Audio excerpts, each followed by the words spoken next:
கடந்த சில நாட்களாகவே என்னன்னா, நம்ம நாம் கூமுட்டை கட்சிக்க ஆடியோ ரிலீஸ் இதுலேருந்து சாட்டை துரைமுருகன் மொபைல்லேருந்து ரிலீஸ் ஆயிட்டு இருக்கு. முதல்ல அதில என்னன்னா, அத இந்த திருச்சி சூர்யா என்ன பண்ணிட்டு இருக்காருன்னா, ரிலீஸ் பண்ணிட்டு இருக்காரு. இவங்க என்ன சொல்றாங்கன்னா, "நாங்க போலீஸ்ட்ட குடுத்தோம். அது சூர்யா கையில எப்படி போச்சு?" அப்படின்னு சொல்லிட்டு ஆரம்பத்தில என்னன்னா தொடங்குனாங்க. அது இடும்பாவனம் கார்த்திக்கோட அந்த லவ் மேட்டர். அ ய இடும்பாவனம் கார்த்திக்கோட பர்சனல் ஃபோட்டோ வெளிய வரும்போது அப்படி ஆரம்பிச்சாங்க. ஆனா, அடுத்தது தொடர்ந்து வந்த ஆடியோ என்ன ஆச்சுன்னா, சீமானுக்கு முட்டு குடுக்குற மாதிரி ஆயிடுச்சு. ஏன்னா, இது இது இப்ப திமுக செய்ற டீப் ஃபேக் அப்படி டீப் ஃபேக் ஆர்டிஃபிஷியல் இன்டெலிஜென்ஸ்ல இது பண்ணி பண்றாங்க அப்படின்னு சொல்லிட்டு சொல்ற மாதிரி ஆச்சு. அப்ப தம்பிகளும் ஒரு 2 நாள் தொடர்ச்சியா முட்டு குடுத்தானுங்க. ஆனா என்ன ஆயிப்போச்சுன்னா, அதுக்கு அடுத்து திடீர்னு சாட்ட வந்து ஒரு அடுத்த ஒரு ஆடியோ இது வீடியோ ரிலீஸ் பண்றான். என்னன்னா என்னோட மொபைல்ல இருந்து நான் என் கட்சிக்காரர்கள்ட்ட பேசிய வீடியோ, என் அண்ணன்ட்ட பேசிய வீடியோ இதெல்லாம் எடுத்து வெளியிடுறாங்க அப்படின்னு சொல்லிட்டு, சாப்டை ஒரு ஒப்புதல் வாக்குமூலம் குடுத்ததுலருந்து, அதுவரை டீப் ஃபேக்கு, ஆர்டிஃபிஷியல் இன்டெலிஜென்ஸ்ன்னு முட்டு குடுத்த தம்பிகள் எல்லாம் என்ன பண்ணிட்டு இருந்தாங்கன்னா, அதுக்கப்புறம் என்னன்னா கப்சிப்பா அடங்கி அப்படியே போய் இருந்துட்டு இருக்காங்க. அதுல தொடர்ந்து வந்த ஆடியோல தான் ஒண்ணு தான் என்னன்னா, அன்னிக்கு என்ன பண்ணிட்டு இருக்காங்கன்னா, அண்ணி தமிழ் கிடையாது. அண்ணி தெலுங்கு அப்படின்னு சொல்லிட்டு அன்னைக்கு என்ன பண்ணியிருக்காருன்னா, தலைவர மூத்திர பரிசோதனை பண்ணியிருக்காரு. தமிழ் தான். தமிழ் தான். ஒரு சமூகம் வந்து இப்ப நீங்க வந்து மாலிமுத்து வந்து மறவர். அவர் கட்டியிருக்க பெண்ணு தான் வந்து தெலுங்கு பெண்ணு தான். அது எப்படி பையன் வந்து தெலுங்கு பொண்ணு ஆவான்? தாய்மொழின்னா, தாய் பேசுறது தான் தாய்மொழியா? காதலிக்கும் போது தெரியல. அவர் மாலிமுத்து பொண்ணு வந்து காதலிச்சுட்டாரு.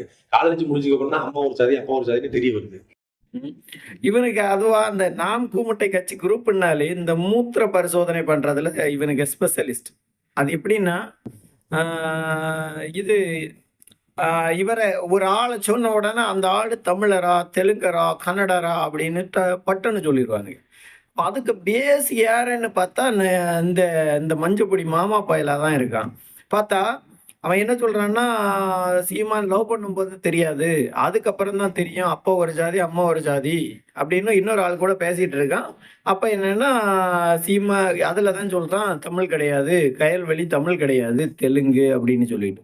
இது இன்னொரு ஆடியோ ரிலீஸ் ஆகுது. அதுலயும் ஒரு லேடிய வேட்பாளரா நிறுத்தணும் அப்படின்னு சொல்லிட்டு சொல்றான்.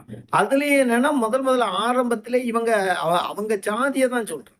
சரி இது செட்டியார் சமூகத்தை சேர்ந்தவங்க அப்படின்னு தான் சொல்லலாம். அப்போ இந்த கட்சியில இருக்கிறதுலே கேவலமான ஒரு ஆளுன்னா அந்த மஞ்சக்குடி மாமா பயலா தான் இருக்கு. அந்த கட்சியில இருக்க இந்த இந்த ஜோம்பிஸ் எல்லாம் ஏன் ஜாதிய வச்சு பிடிச்சு தொங்கிட்டு இருக்கானுங்க அப்படின்னு பார்த்தா, அதுக்கு மு அதுக்கு முழுசா என்னன்னா, இந்த இந்த மாதிரி இந்த மஞ்சப்பொடி மாமா பயல் மாதிரிப்பட்ட ஆட்கள் தான் காரணம். ம்.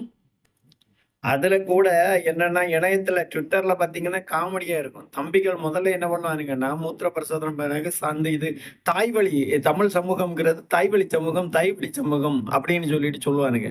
திடீர்னு இப்படி ஒரு பிரச்சனை வந்துச்சு.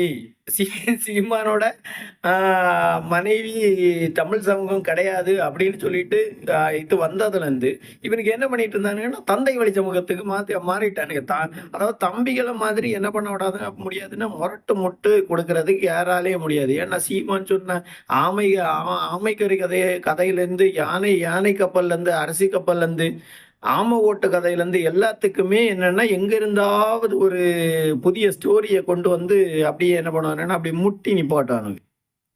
இதுல முக்கியமா அந்த வேட்பாளர் தேர்ந்தெடுக்கிறதுக்கு அந்த பேசின வீடியோல இந்த ஜாதிய சொல்லி அந்த அந்த பொண்ணு பேர் எல்லாத்தையும் சொல்லிட்டு கடைசியில என்னன்னா, அது எம்எல்ஏ ஒப்புதல் கிடைச்சிரும் அப்படிம்பானுங்க. இந்த எம்எல்ஏ ஒப்புதல் எப்படின்னா, இவனுக்கு என்னன்னா நார்மலா இந்த மாமா வேலை பார்க்கறது. ஒரு அதிமுக கேண்டிடேட் அந்த அந்த அந்த தொகுதி எம்எல்ஏ இல்லன்னா முன்னாள் எம்எல்ஏ இந்த மாதிரி யார்ட்ட இருந்தாவது காச வாங்கிட்டு, இவனுக்கு டம்மி கேண்டிடேட் போடுறது தான் இவனுக்கு வேலை. இவனுக்கு டம்மி கேண்டிடேட் போடுறது ஏற்கனவே என்னன்னா, நம்ம இது மதன் ரவிச்சந்திரனோட அ ச அந்த வீடியோல நம்ம ஏற்கனவே என்ன பண்ணிட்டோம்னா, அந்த மாதேஷு பேசு த அ பேசு தமிழா பேசு நான் இவனுங்க எல்லாம் பேசுறத கரெக்ட்டா என்ன பண்ணிட்டு இருக்கானுங்கன்னா, பிடிச்சு போட்டுட்டானுங்க. ச அதே கான்செப்ட்ல தான் இவனுக்கு கேண்டிடேட்டை நிப்பாட்டிட்டு இருக்கானுங்க. ஆனா என்னன்னா, அதுவும் என்னன்னா அந்த ஆடியோல ரிலீஸ் ஆகுது. அதுக்கு அடுத்து நம்ம அண்ணனோட பொன்மொழிகள், நித்யானந்தா கிட்ட என்ன இருக்குன்னா, இப்ப அவன்கிட்ட காசு இருக்கிறது பெரிய மேட்டரே கிடையாது. ஆனா என்ன இருக்குன்னா, நல்ல நல்ல ஃபிகர்களா வச்சிருக்கான். வெள்ளைக்கார ஃபிகரா வச்சிருக்கான் அப்படின்னு. டேய் உனக்கு வயசு எத்தனடான்னா 60 வயசாச்சு. நீ 50 வயசுல 50 வயசுல தான் பொண்ணு கட்ட. ஆ? இப்போ உனக்கு வயசு 60 ஆச்சு. கட்டையில போற நேரத்துல உனக்கு வெள்ளைக்கார ஃபிகர் கேக்குதா? அதுல இன்னொரு ஆடியோல இந்த மொக்கைய என்ன சொல்றான்னா, காளியம்மாள் ஒரு பிசிறு அப்படின்னு சொல்லிட்டு சொல்றான். சரியா? இவன் ஏற்கனவே இப்படி பிசிறுன்னு சொல்லி தான் என்னன்னா, அந்த கட்சியில உள்ள இது ராஜீவ்காந்தி, அடுத்தது கல்யாண சுந்தரம் இவங்க எல்லாம் என்ன பண்றான்னா, சீனியர் யாரெல்லாம் உண்டோ எல்லாரையும் வெளிய துரத்திட்டான். ஏன்னா இவனுக்கு இந்த மாதிரி மாமா வேலை பார்த்து சம்பாதிக்கிற காசு. அடுத்தது இது ஈழத்தமிழர்களோட பணம். இது எல்லாம் இவனுக்கு என்ன பண்ணணும்னா, பிரியாம மொத்தமா இவனுக்கு வரணும். அதுதான் இவனுக்கு. அப்ப அந்த சீனியரா இருந்து இப்படி காசு வருது அப்படின்னு சொல்லிட்டு அதை தெரிஞ்சு அவங்க அதுல கொஞ்சம் அந்த மணி மேட்டர்ல இன்வால்வ் ஆக தொடங்கிட்டாங்கன்னா அவங்கள பிசிறுன்னு சொல்லிட்டு இவன் கிரீஸ் டப்பான்னு எட்டி உதைக்கிறது தான் இவனோட வேலை. இதுல வழக்கமா என்னன்னா நம்ம அண்ணன் சீமான் தான் எல்லாருக்கும் மூத்திர பரிசோதனை பண்ணுவாரு. நான் கூட அண்ணன் கிட்ட ஒரு டப்பா மூத்திரத்தை கொடுத்து அன்னை குடிச்சு பார்த்துட்டு எனக்கு ஒரு சர்டிபிகேட் தந்துரு அப்படின்னு சொல்லிட்டு நானும் தூய தமிழர் ஒரு சான்றிதழ் வாங்கணும்னு இருக்கேன். அடுத்த வாட்டி ஊருக்கு போகும்போது கண்டிப்பா அதை வாங்கணும். ஆனா என்ன பிரச்சனைனா, எல்லாருக்கும் சான்றிதழ் கொடுக்க அண்ணன் பொய்ஃபுக்கு சாட்டை திருமுறைக்கு என்ன பண்ணிட்டான்னா மூத்திர பரிசோதனை பண்ணி சான்றிதழ் கொடுத்துட்டான்ங்கிறது எவ்வளவு பெரிய வரலாற்று துயரம். சரி, ஓகே, தொடர்ந்து பேசுவோம். நன்றி, வணக்கம்.